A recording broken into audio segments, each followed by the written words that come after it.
Ya Rəbb, Ata Tanrı, sənə minnətdaram ki, ya Rəbbim, sən öz kəlamını, sözünü bir cisim olaraq yer üzünə gətirdin və o sözünlə sən bizi diriltdin. Məhz o sözünlə sən bizi ölülər diyarından çıxartdın, ya Rəbbim. Ata Tanrı, sənə o qədər minnətdaram ki, sən bizə vəd elədiyin hər bir naz nemətin üçün sənə minnətdaram, ya Rəbbim. Nəyin yaxşı, nəyin pis olduğunu sən bizə göstərirsən. Sən bizə ruhu anlatmaq üçün, ya Rəbbim, sən bizə nemət vermisən. Kimin düz, kimin səhv olduğunu göstərirsən. Ya Rəbbim, sən hər şeyin və hər kəsin mühakimisən. Və çox gözəl bir kəlamdır, ya Rəbbim. Yeşaya Peyğəmbər belə deyirdi ki, eşitdikcə eşidəcəksiniz, amma anlamayacaqsınız. Gördükcə görəcəksiniz, amma qanmayacaqsınız. Çünki insanlar ruhla yaşamaq deyil, ya Rəbbim, cisimlə yaşamağı daha üstün tuturlar. Çox təəssüflər olsun ki, ya Rəbb, ya İsa Məsih, onların ürəkləri tam olaraq %100 sənə açılmadı, sənə tərəf dönmədi, ya Rəbbim. Onlar 50-50-yi yaşayırlar. Onlar bu dünya ilə izdivacda yaşayırlar. Onlar bu dünya üçün yaşamağa çalışırlar. Bu dünyaya bənzəməyə çalışırlar. Bu dünyanın insanlarına özlərini göstərməkdən ötəri yaşayırlar.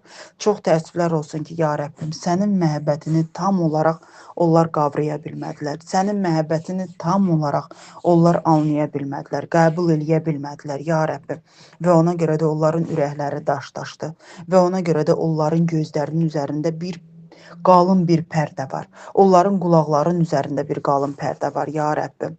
Onlar gördükcə sənin varlığını, sənin böyüklüyünü, sənin məhəbbətini görməməzliyə salırlar özlərini. Onlar sənin möcüzələrini eşitdikcə, onlar sənin adını bütün adlardan yüksək olduğunu eşitdikcə, ya Rəbbim, onların qulaqları kar olur. Və onlar, ya Rəbbim, Ata Tanrı, yenə də və yenə də bu dünyanın izdivacı ilə, bu dünyanın insanları ilə daha çox ünsiyyətdədirlər. Onlar bu dünyanın insanlarına daha çox bənzəmək istəyirlər. Ata Tanrı, sən bir nümunə olaraq öz yeganə var olan oğlunu bizə göndərdin. Və o bizim üçün ən böyük naz nemət oldu. O bizim üçün ən böyük, ya Rəbbim, möcüzəmiz, o bizim üçün ən böyük nümunəmiz oldu. Sənə minnətdaram oğlun üçün, ya Rəbbim. O bizə həyat verdi, o bizə yaşam verdi, o bizə açıq göz verdi, açıq qulaq verdi, açıq ürək verdi, ya Rəbbim. Sənə bunun üçün çox minnətdaram, Ata Tanrı.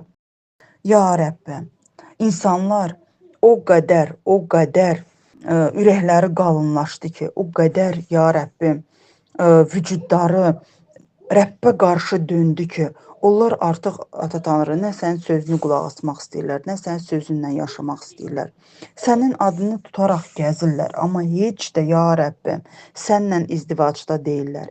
Heç də, ya Rəbbim, sənin kəlamınla yaşamırlar, sənin işığını gətirmirlər, sənin, ya Rəbbim, nurunu gətirmirlər.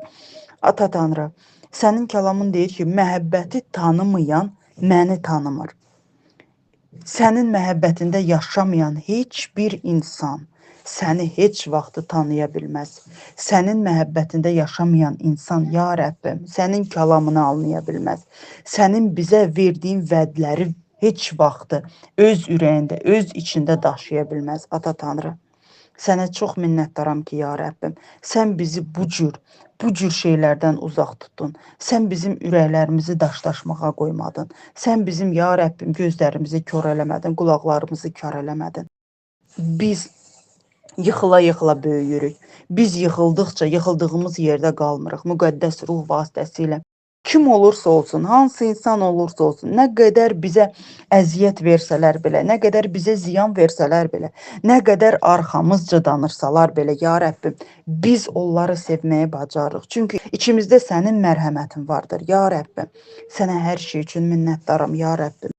Minnətdaram ki, sən bizim içimizdəsən. Minnətdaram ki, sən bizim atamızsan. Biz sənə ata deyərək müraciət eləyə bilirik. Sənə bunun üçün minnətdaram, Ata Tanrı. Halleluya, Ata Tanrı. Halleluya, ya Rəbbim.